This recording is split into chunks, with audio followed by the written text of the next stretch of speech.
Salut à tous. Aujourd'hui, on va expliquer ce qui rend l'Europe si faible face à Poutine. Quand, le 24 février 2022, Poutine décide d'envahir l'Ukraine, l'Union européenne réagit immédiatement.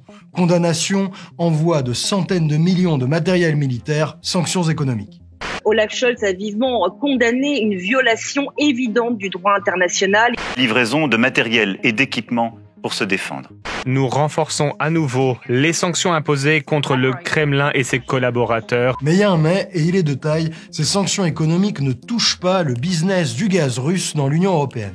L'Europe continue à acheter du gaz à la Russie comme si de rien n'était, et, plus étonnant encore, ce gaz russe, il continue de passer par les gazoducs qui traversent l'Ukraine assiégée en pleine guerre entre les deux pays. Chaque jour, des dizaines de millions d'euros partent des poches d'Europe pour aller garnir celles de la Russie, le tout en affaiblissant grandement le poids de nos sanctions économiques. Alors pourquoi cette situation absurde? Pourquoi l'Europe continue d'aider Poutine à financer sa guerre? Dans cette vidéo, on va comprendre ensemble comment notre dépendance au gaz russe a permis à Poutine de préparer tranquillement et minutieusement sa guerre depuis 1 an et demi sans jamais être inquiété jusqu'à aujourd'hui avoir un avantage décisif sur toute l'Union européenne. Ce piège du gaz russe qui se referme sur nous, cette erreur géostratégique fondamentale, elle a été permise et aggravée par les choix énergétiques de l'Allemagne depuis plus de 10 ans. On va découvrir ensemble l'aveuglement dramatique de toute une partie du personnel européen,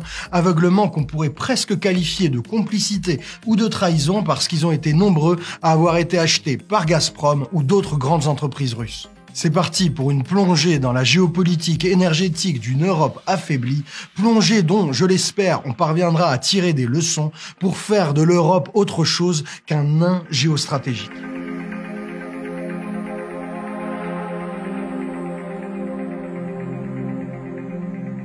Dans les années 2000, le gaz fossile de Russie assurait un quart de la consommation européenne. Aujourd'hui, c'est plus d'un tiers. Quand un Européen allume son chauffage au gaz ou sa gazinière, 1 fois sur 3, le gaz vient de Russie. Pourquoi est-ce qu'on est aussi dépendant du gaz russe? Pour une raison simple, la production européenne de gaz en mer du Nord s'effondre. Elle a été divisée par 2,5 entre 2001 et 2019. En ce moment, l'Europe connaît son pic gazier et se retrouve obligée mécaniquement d'importer toujours plus de gaz. Attention là, tous les pays européens ne sont pas tous aussi dépendants au gaz russe. Le Royaume-Uni ou l'Espagne n'en consomment pas du tout, et en France, le gaz russe, c'est seulement 7% de la consommation. Mais en Italie, il y a plus d'un tiers du gaz qui vient de Russie, en Allemagne, c'est plus de la moitié, et dans les pays de l'Est, c'est quasiment l'intégralité, la dépendance est totale. L'Union européenne semble quand même avoir reconnu très tardivement que cette énorme dépendance au gaz russe était une faiblesse géopolitique. En 2020 et en 2021, la Commission européenne a débloqué plusieurs dizaines de milliards d'euros d'argent public pour financer de nouvelles infrastructures gazières dans le but d'importer plus de gaz d'Azerbaïdjan, du Qatar ou des États-Unis. Or, ces nouveaux projets, l'Europe n'en a absolument pas besoin. Nos capacités d'importation de gaz sont déjà bien supérieures à notre conso. Non, la seule explication de ces dizaines de milliards d'euros, c'est de nous émanciper du gaz russe et de nous sortir de la main de Vladimir Poutine. Si l'Union européenne commence à se réveiller doucement, il y a un pays qui a préféré se laisser endormir par la petite musique du gaz russe. Ce pays, vous le connaissez, c'est l'Allemagne.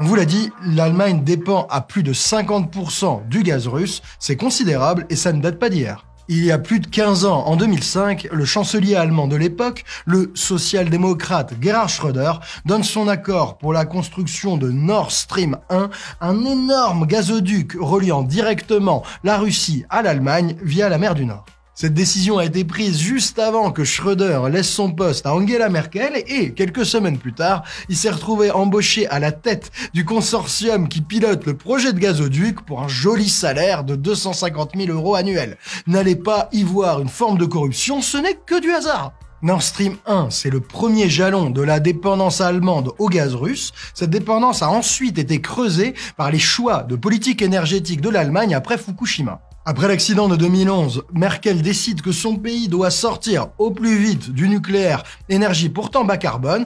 Elle décide alors de s'appuyer sur les énergies renouvelables pour produire l'électricité du pays.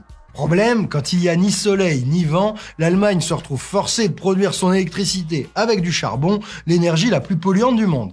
C'est là que Merkel décide de s'appuyer en complément des renouvelables sur du gaz fossile pour pouvoir sortir petit à petit du charbon. Là, vous avez le choix du gaz dans l'électricité allemande, mais on retrouve ce même pari gazier dans le chauffage. En Allemagne, les chaudières à gaz se sont multipliées, alors qu'en France, par exemple, on s'appuie davantage sur le chauffage électrique. Résultat de cette politique énergétique très différente de la nôtre, l'Allemagne se retrouve obligée d'importer de grandes quantités de gaz et d'en importer chaque année un peu plus. C'est là qu'en 2015, Merkel fait le choix de construire un nouveau maxi-gazoduc entre la Russie et l'Allemagne. Ce gazoduc, c'est Nord Stream 2. L'idée étant bien sûr de sécuriser sur le long terme l'approvisionnement du pays en grande quantité de gaz. La construction de Nord Stream 2 était loin d'être acquise. Les États-Unis, par exemple, y étaient fermement opposés. Ils avaient bien compris que ça allait augmenter la dépendance au gaz russe, d'autant qu'en 2015, rappelez-vous, il y avait déjà tout plein de rififi en Ukraine. Et le dites pas trop fort, les États-Unis avaient peut-être en tête de vendre à l'Allemagne une bonne partie de leur gaz de schiste, alors en plein boom. Mais Merkel a insisté, largement soutenue par la droite de la CDU ou la gauche social-démocrate du SPD, elle s'est battue pour son gazoduc et Biden a fini par céder et a accepté Nord Stream 2 en 2021. Alors pour l'Allemagne, tous ces projets de gazoduc, c'était des affaires purement économiques qui allaient avoir aucune conséquence géopolitique. Pourtant, vous voyez bien là que l'Allemagne a choisi délibérément d'aggraver sa dépendance à la Russie toutes ces dernières années.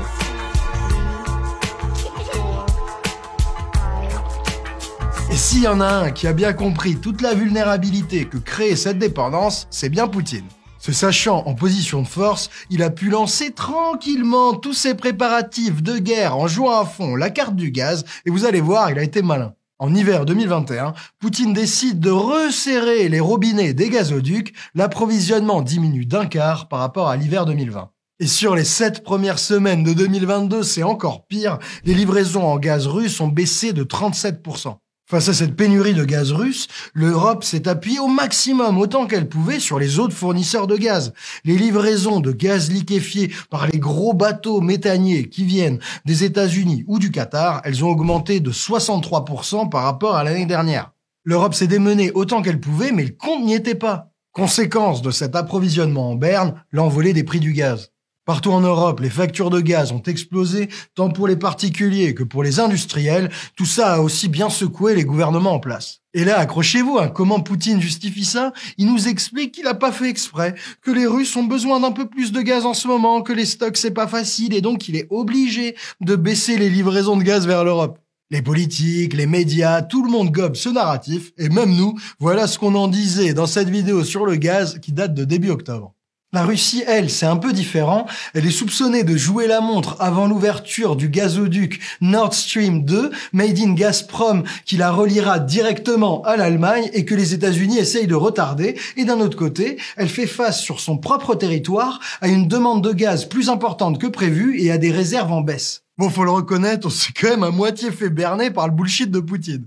Mais à notre crédit, on alertait déjà sur le danger géostratégique de notre dépendance au gaz russe. Voilà ce qu'on disait par exemple du choix tout récent de faire du gaz une énergie verte dans l'Union européenne. Tant pis si ce choix augmente notre dépendance stratégique à la Russie de Poutine qui, déjà aujourd'hui, assure près de la moitié de nos importations de gaz. Vous comprenez bien que géopolitiquement, si on fait du gaz une énergie verte et qu'on fait Nord Stream 2, eh bien ça va fragiliser l'Union européenne dans toutes les négociations en face de la Russie de Poutine. Je vous laisse découvrir la vidéo, elle a presque 6 mois et on n'aurait jamais pensé qu'elle soit autant d'actualité. Mais revenons à Poutine. Pour préparer sa guerre, il s'est pas contenté seulement de fermer les robinets et de nous contraindre de pousser à fond les approvisionnements extérieurs. Il a aussi sciemment vidé tous les stocks de gaz qu'il contrôlait dans l'Union européenne. Je sais, ça peut paraître étonnant, mais oui, Gazprom contrôle une partie des dépôts stratégiques de gaz dans l'Union européenne. C'est vraiment beau, la confiance mutuelle. Bon, allez, les gars, vous êtes sûrs que c'est safe quand même, hein? Non, parce que je veux pas d'embrouille, moi. Les Russes, ils ont le sens de l'humour, mais quand même. Hein?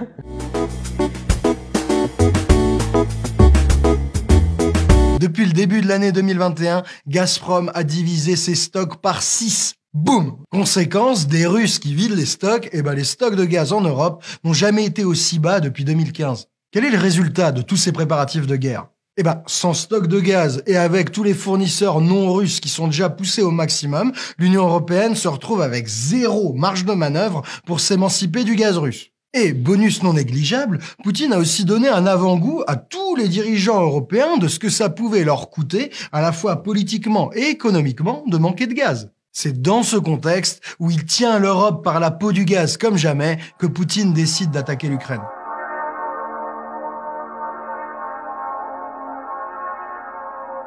On vous fait pas un dessin, cette invasion, elle a complètement secoué l'Union européenne, qui a décidé d'augmenter ses budgets militaires, d'envoyer des armes à l'Ukraine et de prendre des sanctions économiques contre la Russie. Problème, on est tellement soumis au gaz russe qu'il était impossible pour les Européens d'inclure le gaz dans les sanctions économiques contre la Russie. Et c'est pas prêt de changer malheureusement. Jeudi dernier, le ministre de l'économie allemand l'a répété de la façon la plus claire qui soit, pas question d'un embargo sur le gaz russe, l'Allemagne n'y survivrait pas. Mich sogar dagegen aussprechen, weil wir damit den sozialen Frieden in der Republik gefährden. Et là, on a un gros problème avec nos sanctions, parce que le pétrole et le gaz, ça représente entre 35 et 50% des recettes du gouvernement russe, et c'est aussi les principales entrées du pays en euros et en dollars tout frais. Tout se déroule comme prévu, le piège gazier tendu par Poutine se referme sur nous. De fait de la dépendance au gaz russe et principalement de celle de l'Allemagne, l'Europe se retrouve privée de notre principale arme de sanction.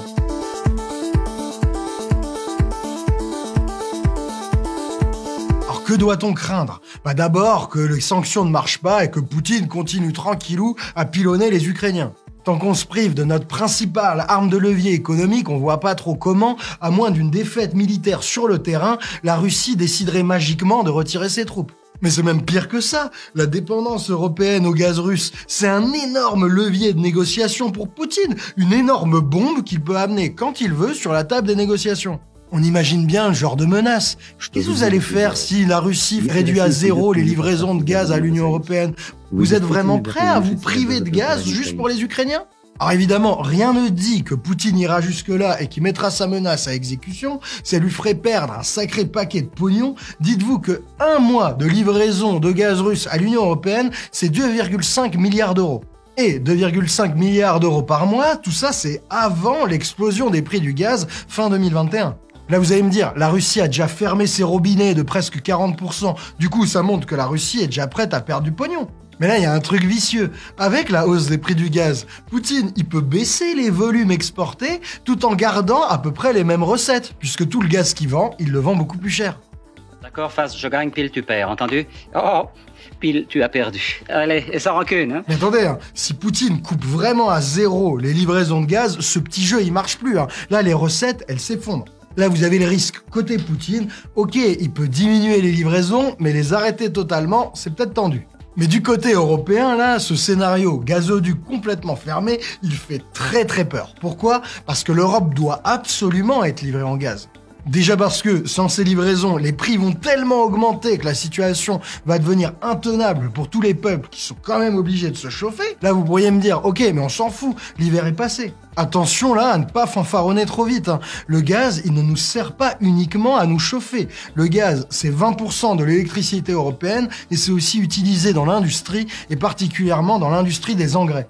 Du coup, pas de gaz dit pas d'engrais ou des engrais méga chers. Donc bon, ça voudrait dire moins manger ou une grosse envolée des prix de l'alimentation, le tout dans un contexte où le blé se fait déjà rare, notamment en Chine, et où les prix s'envolent. Je crois que vous commencez à voir le piège énergétique que Poutine referme sur l'Europe. Surtout que l'Europe ne dépend pas que du gaz de Russie. Avec 1/4 de notre approvisionnement, la Russie est aussi notre premier fournisseur de pétrole et elle assure à elle seule presque la moitié de nos importations de charbon. La question qui se pose maintenant, c'est quelle leçon la France et l'Europe doivent tirer de cette terrible et tragique soumission qu'on est en train de vivre en ce moment.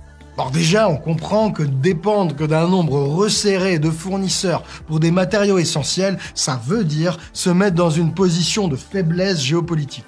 La leçon à en tirer est évidente, il faut absolument et au plus vite reconquérir notre souveraineté énergétique et ça veut dire, je vous fais pas de dessin, sortir de notre dépendance au gaz et au pétrole fossile qu'on est obligé d'importer. Et là, s'il vous plaît, gardez bien ça en tête quand vous entendrez parler de transition énergétique bas carbone, de nucléaire, d'éoliennes, de panneaux solaires, de voitures électriques. Tout ça, c'est pas juste un truc nécessaire et indispensable pour le climat. C'est pas juste un caprice d'écolos, de bobos ou de amish. C'est la condition de notre indépendance et de notre souveraineté.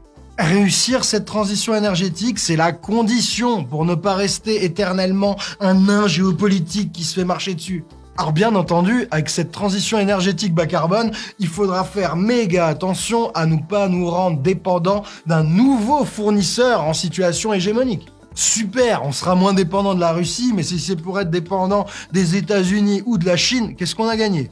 Voilà pourquoi, sur Osons Comprendre, on va commencer à regarder finement quelle relation de dépendance implique chaque énergie bas carbone. On va voir si nous appuyer sur le nucléaire, c'est nous rendre complètement dépendants à de l'uranium importé du Niger. Ou si alors, à l'inverse, c'est plutôt la condition d'une indépendance à la De Gaulle. Ça, c'est un peu les deux clichés qu'on entend. On va aussi réfléchir aux enjeux d'indépendance posés par les énergies renouvelables. Parce que oui, bien sûr, le soleil et le vent, ils sont en Europe, mais il faut bien importer ces technologies, il faut bien les construire. Et là, il y a le poids écrasant de la Chine dans la production des panneaux solaires ou dans le raffinage de certains métaux. Ça vaut pour les panneaux solaires, mais ça vaut aussi pour les batteries de véhicules électriques. Tout ça, faudra regarder. Vous l'avez compris, hors de question qu'on troque une dépendance russe pour une autre dépendance qui pourrait être pire à l'avenir.